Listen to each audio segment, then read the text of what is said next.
ഈ മറ്റൊരു കാര്യം, നമ്മുടെ BJP-യിലുള്ള കാര്യങ്ങളൊക്കെ എങ്ങനെയാണ്? ഇപ്പോൾ വലിയ തോതിലുള്ള ചർച്ച വരുന്നു.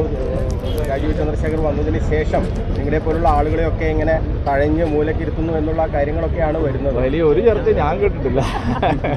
നിങ്ങളീ പറയുന്ന ചർച്ചയല്ലാതെ ഇങ്ങനെയുള്ള ഒരു ചർച്ച ഞാൻ കേട്ടിട്ടില്ല. വേറെ എന്തെങ്കിലും ചോദിക്കാനുണ്ടോ? ജ്യോതി മൽഹോത്ര കേരളത്തിൽ വന്ന് അത് പറയണത് വിഷയത്തിൽ എന്താണ് BJP? അല്ല, ഞാൻ 1 മാസം 5 ദിവസം മുമ്പേ ഈ കാര്യം പറഞ്ഞതാണ്. ജ്യോതി മൽഹോത്രയെ സർക്കാർ സ്പോൺസർ ചെയ്താണ്, ടൂറിസം വകുപ്പ് സ്പോൺസർ ചെയ്താണ് ഇവിടെ കൊണ്ടുവന്നത്. അതിനുള്ള കാരണം ജ്യോതി മൽഹോത്ര കഴിഞ്ഞ 1 വർഷത്തിലധികമായി നടത്തുന്ന ഇന്ത്യ വിരുദ്ധ പ്രചരണങ്ങളിൽ ആകൃഷ്ടനായിട്ടാണ് മുഹമ്മദ് റിയാസിൻ്റെ വകുപ്പ് അവരെ ഇങ്ങോട്ട് ക്ഷണിച്ചു വരുത്തിയത്. കാരണം ജ്യോതി മൽഹോത്ര കഴിഞ്ഞ 1-1.5 വർഷമായിട്ട് ഇന്ത്യക്കെതിരായി, ഈ നാടിനെതിരായി, പാകിസ്ഥാൻ അനുകൂലമായി വലിയ തോതിലുള്ള ക്യാമ്പയിൻ നടത്തിക്കൊണ്ടിരിക്കുകയായിരുന്നു.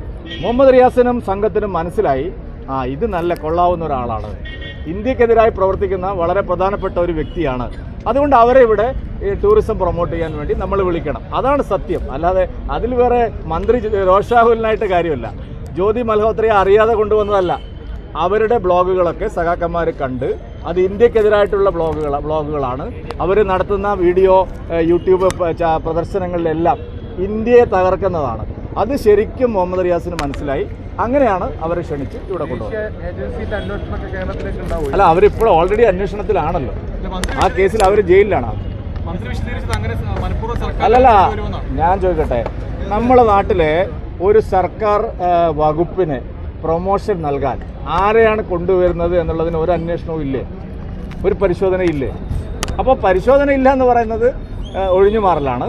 ശരിക്കും മനസ്സിലാക്കിയിട്ടാണ് നമ്മുടെ ടൂറിസം മന്ത്രി മുഹമ്മദ് റിയാസ് അവരെ ഇവിടെ കൊണ്ടുവന്നത്. അവർക്ക് ഈ കേരളത്തിലൊക്കെ എത്താനുള്ള സംവിധാനം എങ്ങനെ? നമ്മുടെ കേന്ദ്ര ഇന്റലിജൻസ് നോക്കേണ്ട കാര്യമല്ലേ? കേൾക്കൂ, നാട്ടിൽ ഏതെങ്കിലും ഒരു മാധ്യമ പ്രവർത്തകയെ വസ്തുതകളുടെ അടിസ്ഥാനത്തിലല്ലാതെ പിടിക്കുമ്പോൾ നിങ്ങൾ ഈ കൊടയായിട്ട് എന്താ ഇവിടെ വന്നിട്ട് പറയുക? അല്ലോ, ഇവിടെ പത്രസ്വാതന്ത്ര്യം നിശ്ചയിച്ചു. അവരെക്കുറിച്ചുള്ള വ്യക്തമായ വിവരങ്ങൾ കിട്ടിയപ്പോഴാണ് അവരെ അറസ്റ്റ് ചെയ്തത്.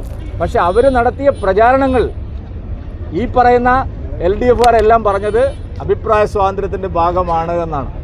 അത് നിങ്ങൾ നിഷേധിക്കരുത്. ശരി, സമരം തുടർന്നാൽ തെരുവിൽ നേരിടുന്നതാണ് DYFI. അതിന് DYFI 2 ജന്മം കൂടി ജനിക്കണം. DYFI-കാരല്ല, ആരാണ് അവന്മാർ ഇവിടുത്തെ?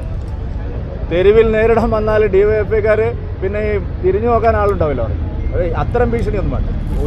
DYFI ഇതിൽ പറയുന്നത് ഈ ആരോഗ്യ മേഖലയുടെ സംരക്ഷണമോ അതിൻ്റെ നല്ല രീതിയിലുള്ള പോക്കോ അല്ല, വീണ ജോർജിനെ ടാർഗറ്റ് ചെയ്തിട്ടാണ് ഈ സമരങ്ങളൊക്കെ നടക്കുന്നത് എന്നൊരു വാദം കൂടി അവർക്ക് ഉന്നയിക്കുന്നത്. വീണ എന്ന് പറയുമ്പോഴേക്ക് CPM-മാർക്ക് ഭ്രാന്തളകുകയാണ്.